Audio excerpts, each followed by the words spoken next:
Hola, yo soy Itzel y mi pasatiempo es hablar acerca de libros en internet. El día de hoy vamos a hablar acerca de un tema que ya venía preparando desde hace un ratito, y es que vamos a hablar acerca de la maternidad en la vida y obra de Rosario Castellanos. Todo este año estuve leyendo su obra de forma cronológica y me quedé más o menos a finales de los 60, principios de los 70, cuando Rosario ya es mamá, está en Estados Unidos siendo profesora, entonces están cambiando un poquito las cosas con ella.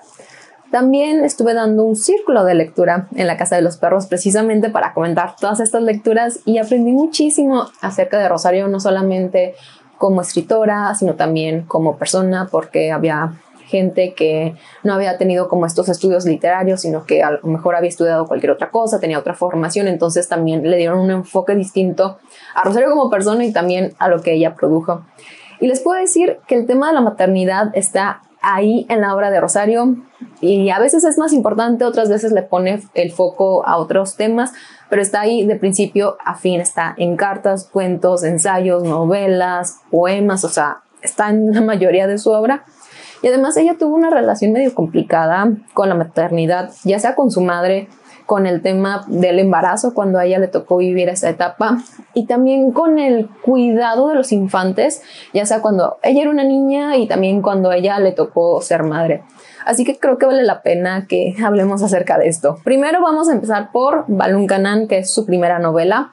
Ella ya tenía cierto renombre en el mundo literario, pero fue Balún Canán lo que terminó de posicionarla en realidad dentro del mundo literario. Entonces fue como que, wow, la gran novela, porque está ambientada en Chiapas en los años 20, 30, cuando están empezando a darse las reformas cardenistas, que básicamente es después de la revolución se le buscaba regresar las tierras a los indígenas, porque pues ellos eran los que los trabajaban, entonces ¿por qué no iban a ser ellos los dueños de las tierras, etcétera? Entonces básicamente a la población blanca, la población que estaba en poder de estas tierras, de las haciendas, las cabezas de ganado, etcétera, iban a sufrir porque básicamente les iban a quitar sus tierras y se las iban a dar a los indígenas, y los indígenas ya no iban a estar como en esta obligatoriedad, bueno, ya no iban a ser obligados a trabajar sin tener una remuneración justa por su trabajo.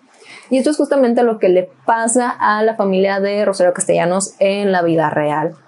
Y en este caso, la novela sucede lo mismo, así que la novela de pronto se vendía como con esto de oh, es que está basado en la vida de Rosario, un poquito como con el morbo de qué tan cierto es, qué tan cierto no fue. De Balún Canán quisiera rescatar tres principales personajes, el primero de ellos siendo Zoraida, quien es la madre de Mario Argüello, que es como el heredero, tendrá unos 3, 4 años, y de la niña Argüello, quien no tiene nombre, simplemente nos dicen que es la niña Argüello.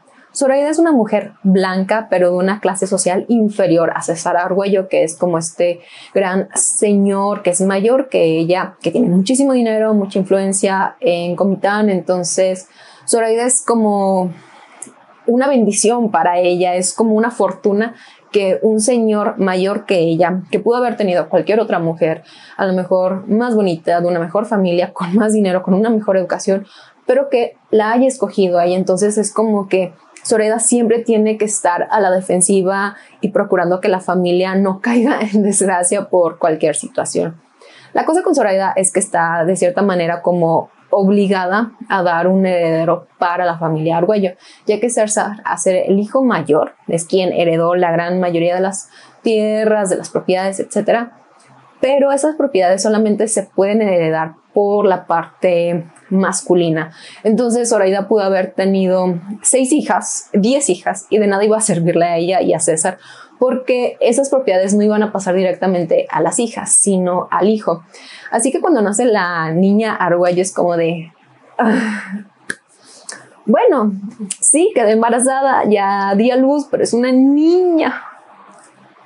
En cambio, cuando nace Mario es como, sí, la gran bendición para Zoraida y también para César, porque ya hay un heredero, ya hay alguien a quien le van a pasar el apellido, las tierras, las personas, que en ese caso los indígenas eran tratados como una propiedad. Entonces es como un gran alivio.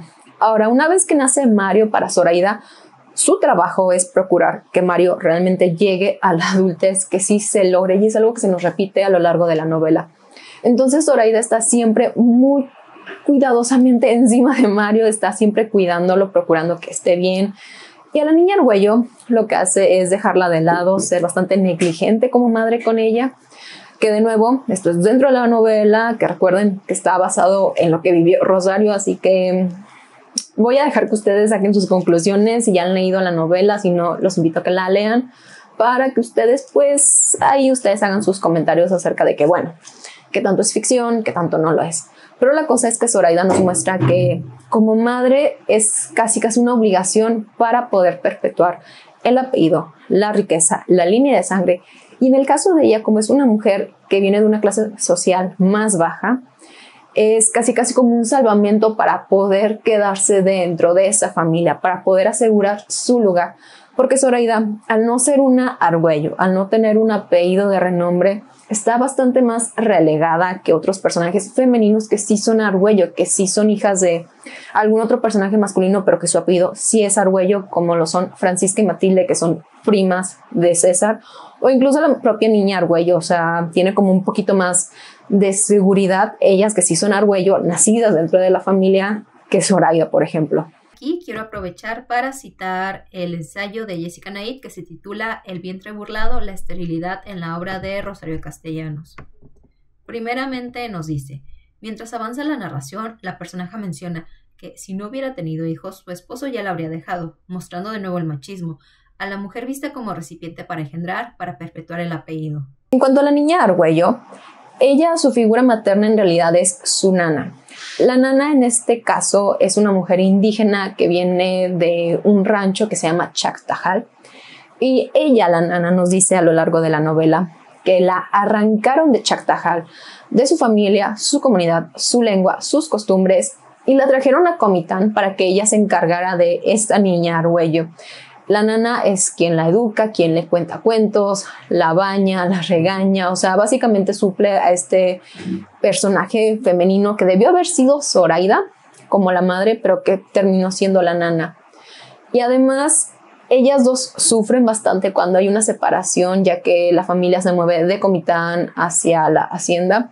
Para la niña es un dolor muy grande porque es básicamente como si la separaran de su verdadera mamá. Es la única que la escucha, que la cuida, que está ahí para ella. Así que aquí vemos una maternidad un poco más, diríamos, impuesta sobre un personaje, porque la nana en Chactajal tenía una vida, tenía una familia y la arrancaron de ahí y la impusieron sobre una niña blanca privilegiada. Una vez más con Jessica Naid, por su condición de hombre, es el único que puede perpetuar el apellido Argüello. Por lo tanto, la niña, la hija del matrimonio, es invisibilizada, como si no existiera, siendo arrasada por la esterilidad. Esta personaje es el alter ego de la escritora, quien tempranamente descubre que es menos importante que su hermano, el varón, el heredero de todo rango y privilegio por su condición masculina. Por último tenemos a Matilde, quien es una de las primas de César y es una Argüello por nacimiento, así que eso le otorga ciertos privilegios y protección a diferencia, por ejemplo, de Zoraida, que está casada con César, pero no es una Argüello y no tiene estos mismos privilegios. Lo que sucede con Matilde es que queda embarazada fuera del matrimonio a una edad poco conveniente, que a lo mejor pues ni siquiera era de que hay 50, 60 años, simplemente para la época se consideraba que ya estaba demasiado grande para quedar embarazada, ya se le había pasado el tren.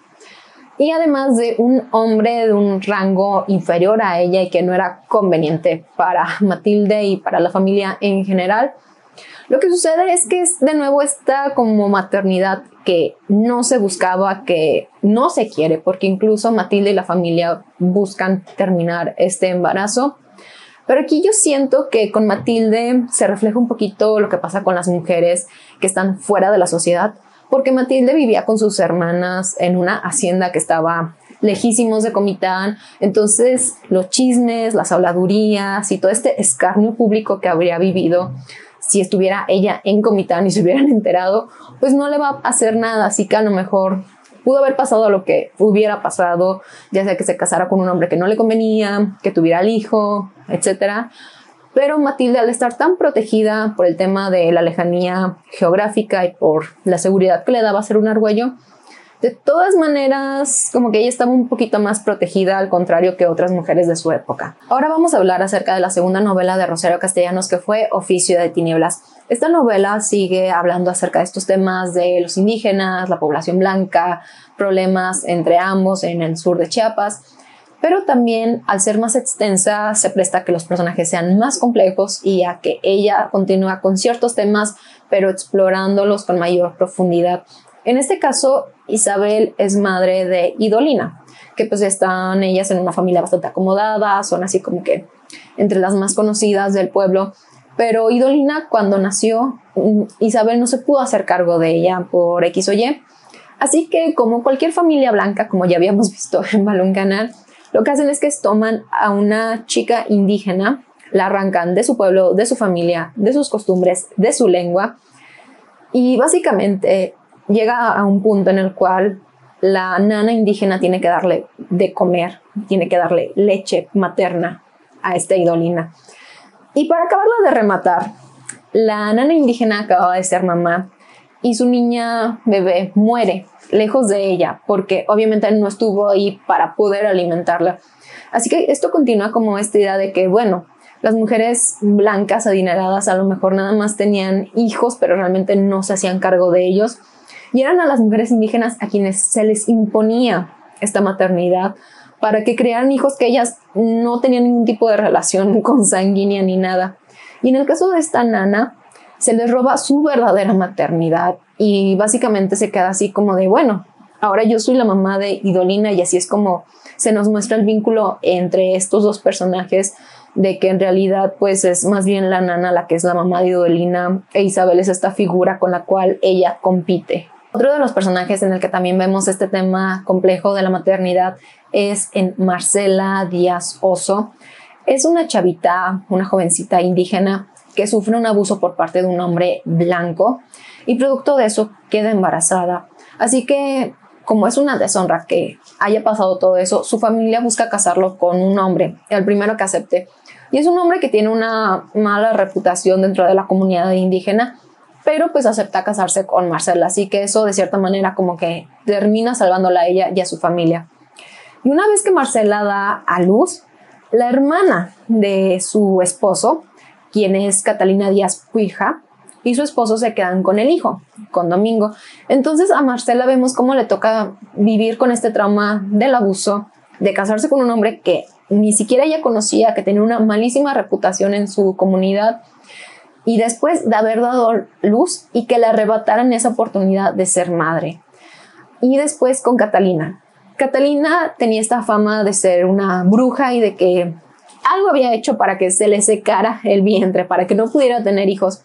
Entonces, mientras que para esta Marcela fue una cosa muy traumática todo esto de la maternidad, y es algo que también se nos dice en la novela, para Catalina el nacimiento de Domingo fue como un alivio porque por fin pudo ser madre de cierta manera. Pero en algún punto Domingo se aleja de ella y Catalina de nuevo vuelve a quedar como a la deriva de, bueno, es que yo tenía un hijo y me lo quitaron, de nuevo, ¿a quién voy a cuidar? Y sucede algo muy interesante en la novela, y esto es algo que Rosario hace a propósito para emparejar al personaje de Catalina con la Virgen María y hacer ahí unos paralelismos entre los personajes indígenas con deidades del mundo católico.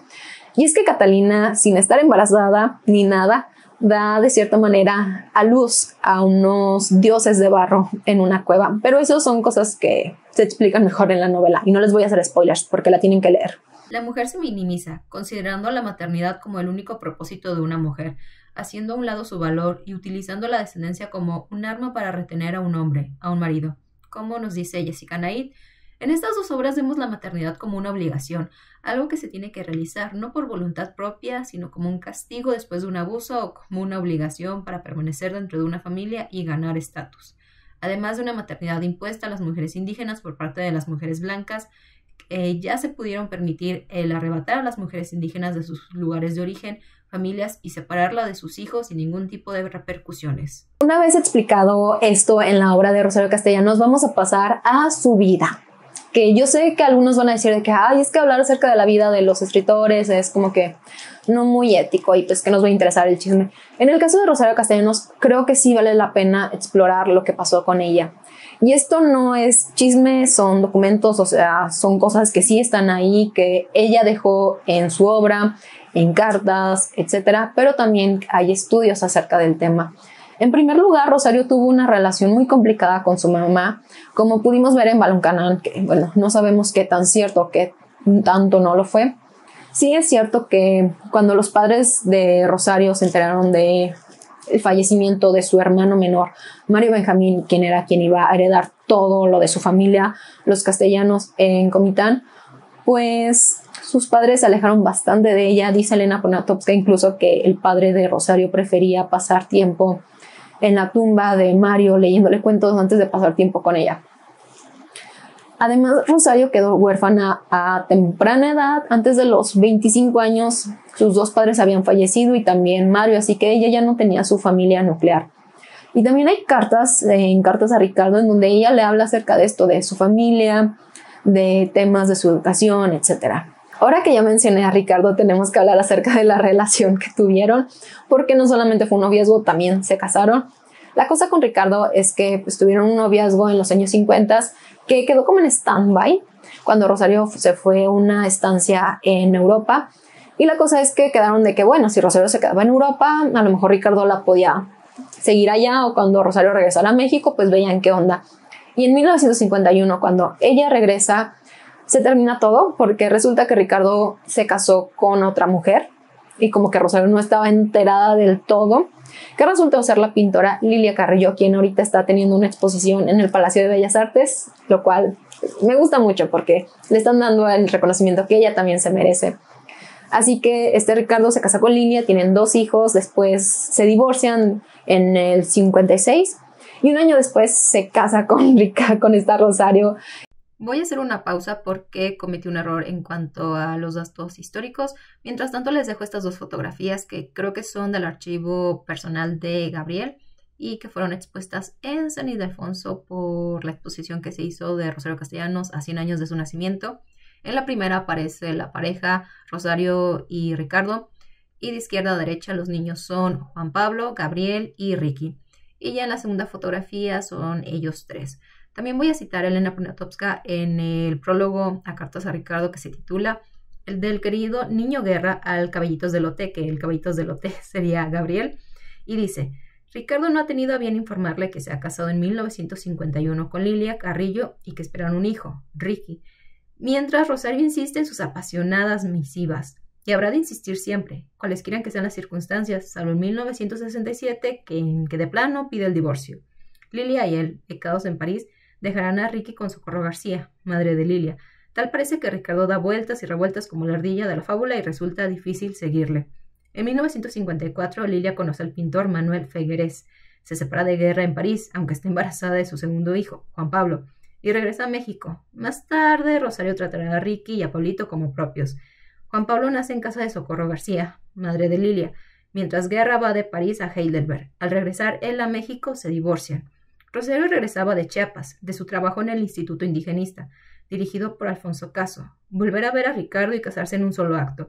Se desposan a los 3 meses de su reencuentro. Y mientras que Rosario está lidiando con este tema de que, bueno, mi fama como escritora va en ascenso, me mudé de Chiapas a la Ciudad de México para estar con Ricardo, ella tuvo que cuidar a 2 hijos del matrimonio previo de su esposo y además tuvo que lidiar con la pérdida de una hija que fue esta Adriana.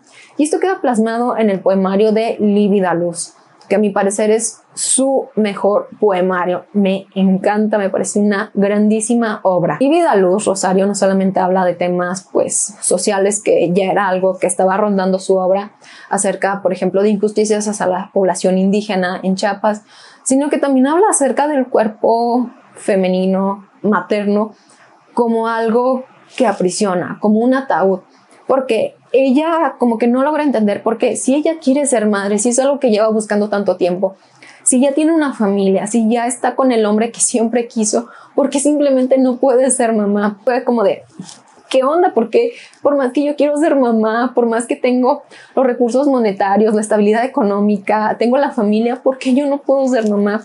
Y es algo de lo cual ella habla en todo el poemario, y es como esta imposibilidad de quiero ser mamá, pero mi cuerpo no coopera, así que el cuerpo es una prisión, es un ataúd, es un enemigo, es algo terriblemente malo, es algo que está sucio, que es putrefacto. Entonces es una aproximación no solamente al duelo después de un embarazo, sino en general a todo este tema de la maternidad, de cómo se transforma el cuerpo y cómo por más que se desea ser madre no llega a término. Voy a dejarles los poemas de Lívida Luz que creo que ejemplifican mejor esto. El día inútil. Me han traspasado el agua nocturna, los silencios originarios, las primeras formas de la vida, la lucha, la escama destrozada, la sangre y el horror. Y yo, que he sido red en las profundidades, vuelvo a la superficie sin un pez.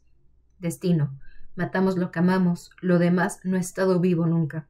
Ninguno está tan cerca, a ningún otro hiere un olvido, una ausencia, a veces menos. Matamos lo que amamos.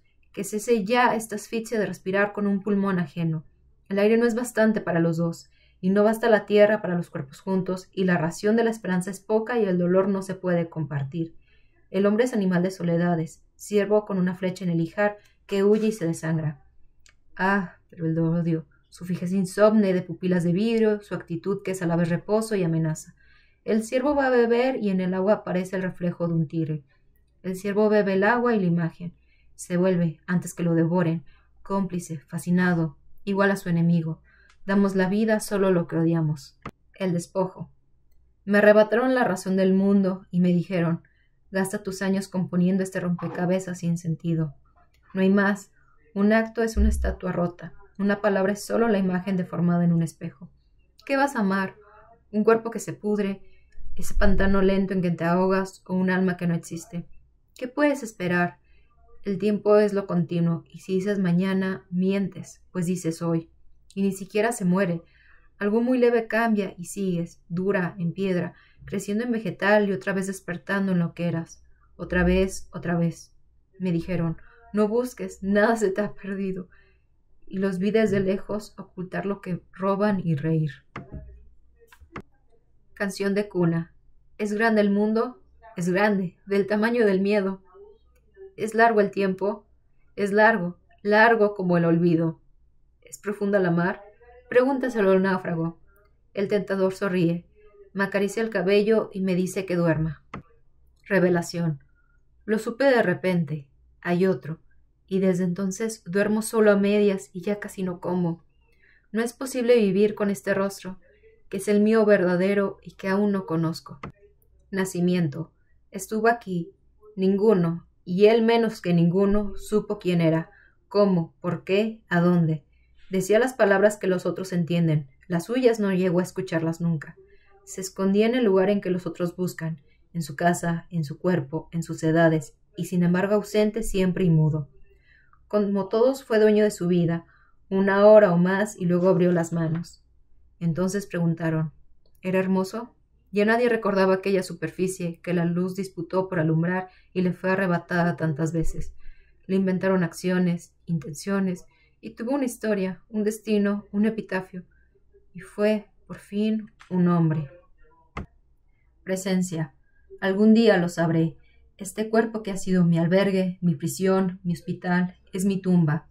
Esto que unía alrededor de una ansia, de un dolor, de un recuerdo, desertará buscando el agua, la hoja, la espora original y aún lo inerte y la piedra. Este nudo que fui, inextricable de cólera, traiciones, esperanzas, vislumbres repentinos, abandonos, hambres, gritos de miedo y desamparo, y alegría fulgiendo en las tinieblas, y palabras, y amor, y amor, y amores. Lo cortarán los años. Nadie verá la destrucción, ninguno recogerá la página inconclusa. Entre el puñado de actos dispersos aventados al azar, no habrá uno al que pongan aparte como a perla preciosa. Y sin embargo, hermano, amante, hijo, amigo, antepasado, no hay soledad, no hay muerte, aunque yo olvide y aunque yo me acabe. Hombre, donde tú estás, donde tú vives, permanecemos todos. Finalmente, Rosario se convierte en madre de Gabriel Guerra Castellanos, quien es su adoración. Hay cartas en donde ella está lejos de él, está en Estados Unidos siendo profesora, y Gabriel tiene 5 años, está aquí en México con su papá y con sus medios hermanos, y le habla de una manera tan linda de que es su adoración, es básicamente la razón por la cual ella vive. Es una cosa muy tierna de leer, la verdad, las cartas, los poemas, también cuentos que le escribe a Gabriel, porque es como el centro de su universo. Es como de, wow, o sea, es que tú eres mi hijo y eres mi único hijo, y es una cosa bellísima. Pero también es un poco como obsesivo de que Rosario todo el tiempo está disculpándose con Gabriel de que es que no estoy cerca de ti, yo sé que debería de estar cerca de ti, que soy tu mamá, y no olvides que te amo, que eres mi adoración, y lamento muchísimo no estar cerca de ti, de tus hermanos, de tu papá, de que nuestra familia esté incompleta, porque es algo que le menciona en cartas a Ricardo, que también le envía a Gabriel, que la familia esté completa, que estén todos ellos como miembros de una familia. Entonces es también hay un tema muy complejo el que tiene después cuando es madre de Gabriel. Para finalizar, la verdad es que siento que es un tema que, para finalizar, siento que la obra de Rosario Castellanos en relación a la maternidad debería de ser más estudiada. No solamente la complejizó porque tenemos una maternidad impuesta, una maternidad robada, también este tema de las mujeres blancas que tienen una mala relación con su madre. Tenemos a Idolina, que es una adolescente, a la niña Argüello, que tiene como 6, 7 años, y todo el tiempo están como preguntándose, o sea, es que ¿por qué mi mamá no está actuando como mi mamá? ¿Por qué le pasó este papel de mamá a una mujer indígena que no tiene ningún tipo de relación conmigo? ¿Es acaso que yo no soy suficiente? ¿Es que no soy lo suficientemente bonita, muy inteligente? ¿O por qué mi mamá no me está cuidando? Entonces es como esta maternidad negligente que no está ahí, que no está presente, pero que al mismo tiempo sí, porque está en la casa, pero está en cualquier otro lugar la mamá, menos cuidando a sus hijos, específicamente a las hijas. Y en el caso de la vida de Rosario Castellanos, siento que vale mucho la pena rescatar esta parte tan compleja que a ella le tocó cuando intentó ser madre. No solamente el duelo después de un embarazo que no llegó a término, también el tema de ser madrastra, de que su hijo fuera como esta adoración para ella, y de que en algún punto ella tuvo que alejarse de su hijo, de tener que convivir entre ser madre, esposa, pero también ser académica en otro país. Así que la verdad es que si es un tema que a ustedes les interesa, que a ustedes les gustaría explorar más, la verdad es que les recomiendo mucho a Rosario Castellanos.